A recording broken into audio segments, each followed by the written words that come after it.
Assalamualaikum warahmatullahi wabarakatuh. Pada praktikum kali ini, kita akan mempelajari mengenai pengenalan bahan pakan unggas. Adapun tujuan dari praktikum kali ini yaitu untuk mengetahui jenis-jenis pakan unggas dan pengujian dasar kualitas pakan unggas. Baiklah, langsung saja kita simak videonya. Unggas dalam menghasilkan performa yang optimal baik untuk produksi daging maupun telur memerlukan ransum yang berkualitas, baik dari segi nutrisi maupun ketersediaan bahan makanan unggas penyusun ransum. Bahan makanan untuk unggas disebut dengan pakan, sedangkan bahan makanan untuk manusia disebut dengan pangan. Campuran dua atau lebih dari bahan makanan atau pakan yang diberikan pada ayam disebut dengan ransum. Bahan makanan tersebut baik untuk ternak unggas maupun untuk manusia berasal dari sumber nabati dan hewani. Oleh karena itu, sebagian bahan makanan ternak unggas digemari atau bersaing dengan bahan makanan manusia. Namun, perbedaannya terletak dalam cara pengolahan untuk dikonsumsi. Persaingan bahan makanan ini disebabkan karena baik manusia maupun ternak unggas sama-sama memiliki sistem pencernaan monogastrik. Bahan makanan unggas atau pakan unggas selain ada sebagian yang bersaing dengan manusia, terdapat pula pakan unggas yang disukai namun ketersediaannya terbatas, dan sebaliknya, ada pakan yang tidak disukai namun banyak tersedia. Sehubungan dengan hal tersebut, maka terdapat beberapa faktor yang menjadi persyaratan pakan unggas, yaitu yang pertama, pakan unggas tidak boleh bersaing dengan manusia. Yang kedua, ketersediaannya dalam waktu yang lama dan kontinu. Yang ketiga, harganya murah. Dan yang keempat, kualitas nutrisi pakan tersebut harus baik. Pakan unggas berdasarkan sumber penggunaannya dibedakan atas pakan konvensional dan pakan inkonvensional. Pakan konvensional yaitu pakan yang sering digunakan meliputi jagung, dedak, bungkil kedelai, bungkil kelapa, minyak kelapa, tepung ikan, tepung tulang, dan kulit kerang atau grit. Sedangkan pakan inkonvensional yaitu pakan unggas alternatif yang jarang digunakan. Biasanya penggunaannya apabila ketersediaan dari pakan konvensional harganya sangat mahal.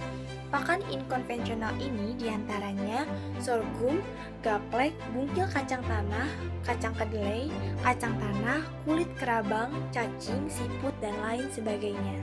Lalu, pakan unggas berdasarkan sifat fisik dan kimia di bagian atas. Yang pertama, sumber energi. Yang termasuk dalam kelas ini adalah berbagai bahan pakan yang mengandung protein kasar kurang dari 20% dan serat kasar kurang dari 18% dalam bahan kering. Contohnya, jagung, dedak padi, minyak kelapa, dan lain-lain.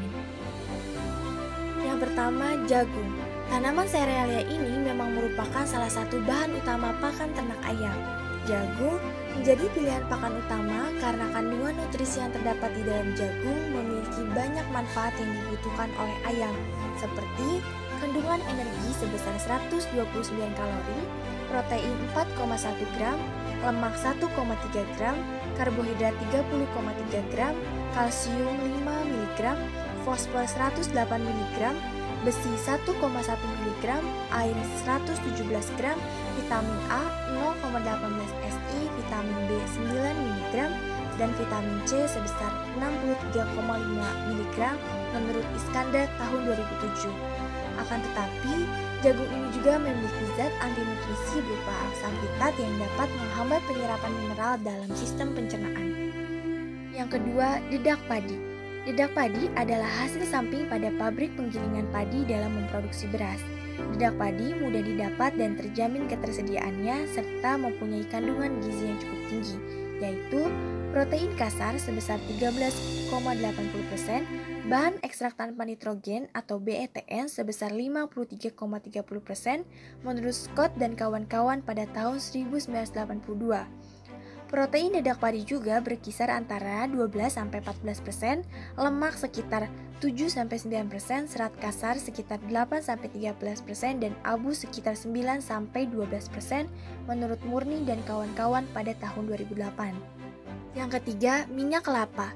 Minyak kelapa ini dapat membantu penyerapan vitamin A, D, E, dan K, mengedarkan asam-asam lemak esensial, menambah efisiensi penggunaan pakan, mempengaruhi penyerapan vitamin A dan karoten di dalam saluran pencernaan, penting dalam penyerapan kalsium dan menambah efisiensi penggunaan energi. minyak kelapa ini merupakan bahan sumber energi di dalam ransum broiler. Menurut Rashaf, tahun 1993, penggunaan minyak kelapa dalam ransum sebesar 2-6% dari total ransum. Selanjutnya, sumber protein. Yang termasuk dalam kelas ini adalah berbagai bahan pakan yang mengandung protein kasar lebih dari atau sama dengan 20% dalam bahan kering, baik yang berasal dari nabati maupun hewani. Contohnya, bungkil kedelai, bungkil kopra, tepung ikan, dan DDGS. Yang pertama, bungkil kedelai. Bungkil kedelai merupakan salah satu pakan sumber protein yang berasal dari limbah produksi minyak kedelai. Kandungan nutrisi pada bungkil kedelai menurut Scott tahun 1982 yaitu protein kasar sebesar 48%, lemak kasar 0,51%, serat kasar 0,41%, kalsium 0,41%, fosfor 0,67%, dan energi metabolis sebesar 2290 kilokalori per kilogram. Bungkil kedelai ini juga mengandung zat antinutrisi seperti tripsin inhibitor yang dapat mengganggu pertumbuhan unggas. Kedua, bungkil kopra. Bungkil kopra adalah limbah yang berasal dari proses pengolahan minyak kelapa. Zat nutrisi yang terkandung dalam bungkil kopra menurut Hartadi tahun 1993 yaitu abu sebesar 6,4%, protein kasar 21,6%, lemak kasar 10,2%, serat kasar 12,1%, BETN 49,7%, kalsium 0,21%, dan fosfor sebesar 0,65%. Bungkil kopra juga memiliki zat antinutrisi seperti mannan yang dapat menyebabkan penggunaannya sangat terbatas untuk ransum unggas. Yang ketiga, tepung ikan. Tepung ikan merupakan bahan makanan sumber protein hewani yang sangat baik untuk ternak, khususnya ayam broiler. Secara umum, tepung ikan memiliki kandungan protein yang tinggi antara 50-70%. Di samping itu juga mengandung mineral, kalsium, dan fosfor serta vitamin B kompleks khususnya vitamin B12.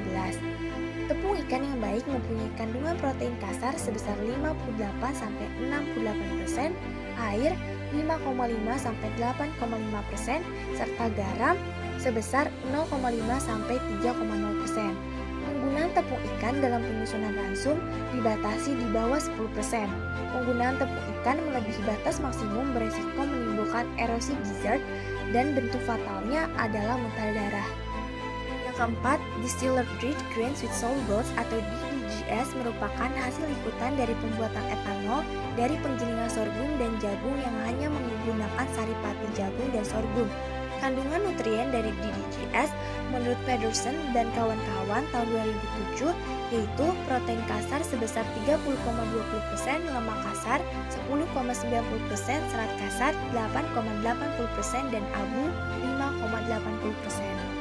Lalu, sumber mineral. Yang termasuk dalam kelas ini adalah berbagai bahan pakan yang mengandung kadar mineral yang tinggi, baik sebagai sumber mineral makro maupun sumber mineral mikro. Contohnya, tepung grit. Grit adalah salah satu bahan tambahan ransum ayam yang terdiri atas batu-batu kecil, kapur, pecahan granit, kulit kerang, atau bahan lainnya yang memiliki partikel agak keras. Tujuan dari pemberian grit ini untuk membantu proses pencernaan serta merupakan sumber mineral seperti kalsium, mangan, dan fosfor yang diperlukan untuk membentuk kerabang telur dan menjaga kekuatan tulang ayam. Menurut Balai Pengujian Mutu Pakan Ternak Bekasi tahun 2007, kandungan kalsium dari grit sebesar 46,45%. Selanjutnya, sumber vitamin. Yang termasuk dalam kelas ini adalah berbagai bahan pakan yang tinggi kadar vitaminnya, baik yang mengandung satu macam vitamin ataupun lebih, contohnya minyak ikan, jagung, dedak, dan lain-lain. Dan yang terakhir, feed additive. Yang termasuk dalam kelas ini adalah berbagai bahan pakan yang ditambahkan ke dalam pakan dengan jumlah sedikit dengan tujuan tertentu, misalnya untuk memacu pertumbuhan, dan biasanya mengandung asam amino, mineral mikro, vitamin, antibiotik, antioksidan. Contohnya premix. Premix yang ditambahkan pada formulasi ransum memiliki kandungan nutrien yang bervariasi. Hal ini dapat terjadi karena premix hanya ditambahkan dalam ransum untuk memenuhi standar kebutuhan nutrien ternak yang bersangkutan. Jika ransum tersebut tidak dapat mencapai standar kebutuhan tersebut, contohnya, menurut Dairy Feed IPB tahun 2017, premix mengandung kalsium 4,0% dan fosfor 2,0%, dan menurut Abun tahun 2007, premix mengandung lisin 0,3% dan metionin 0,4%. Karakteristik ransum. Masing-masing jenis ransum memiliki karakteristik masing-masing. Yang pertama, karakteristik ransum jenis mesh, yaitu ransum mudah berdebu, pakan penyusunnya tidak tercampur merata, ransum tidak efisien, ayam lebih memilih pakan berbentuk butiran seperti jagung dalam ransumnya, harga ransum relatif murah dibandingkan dengan bentuk crumble ataupun pelet, dan pembuatan ransum sangat mudah. Yang kedua, karakteristik ransum jenis crumble, yaitu ransum tidak berdebu sehingga mudah dikonsumsi, pakan penyusun ransum tercampur merata, meningkatkan konsumsi makan, ransum lebih efisien, dan relatif tidak mengandung bakteri yang membahayakan. Yang terakhir, yang ketiga, karakteristik ransum jenis pelet, yaitu harga lebih mahal dibandingkan crumble dan mesh, tidak cocok digunakan pada kandang yang memakai tempat makan otomatis atau chain feeder, karena ransum akan menjadi partikel-partikel kecil sehingga ayam akan mengalami kesulitan dalam mengkonsumsinya, meningkatkan konsumsi air minum, dapat menumbuhkan sifat kanibalisme, dan menyebabkan kotoran menjadi basah atau wet dropping. Broiler finisher yaitu ransum berbentuk crumble yang diberikan pada ayam broiler atau pedaging dari umur 5 minggu hingga saat dipanen atau umur 5 sampai 6 minggu. Yang keenam, breeder mesh yaitu ransum bentuk mesh yang diberikan untuk ayam bibit. Dan yang ketujuh, konsentrat yaitu ransum berbentuk tepung dengan kandungan protein tinggi. Kualitas pakan. Dalam menguji kualitas pakan unggas, sebagian bahan penyusun ransum memerlukan beberapa pengujian agar menghasilkan performa produksi yang optimal sesuai dengan kebutuhan masing-masing jenis unggas. Bahan pakan yang digunakan dalam susunan ransum harus dievaluasi terutama untuk bahan pakan yang baru diperkenalkan atau yang terlalu lama disimpan dan yang diduga ada pemalsuan. Evaluasi ini dapat dilakukan secara fisik, mikroskopis, kimia, dan biologis. Yang pertama, untuk evaluasi bahan pakan secara fisik dapat dilakukan secara langsung dengan menggunakan panca indera kita, misalnya dari bau, rasa, warna, dan perabaan. Keterampilan dalam mengevaluasi secara fisik biasanya berdasarkan pengalaman, bisa pula dengan menggunakan alat-alat sederhana maupun canggih. Contohnya, pada bahan pakan seperti jagung, dedak, minyak kelapa, bungkil kedelai, bungkil kopra, tepung ikan, DDGS, tepung grit, dan premix. Lalu, yang kedua ada evaluasi bahan pakan secara mikroskopis yang dilakukan dengan cara mengamati di bawah mikroskop mengenai struktur jaringan tanaman maupun jaringan hewan. Evaluasi ini memerlukan kemampuan yang lebih teliti dan berpengalaman. Contohnya, pada bahan pakan seperti jagung, dedak, minyak kelapa, bungkil kedelai, bungkil kopra, tepung ikan, DDGS, tepung grit, dan premix.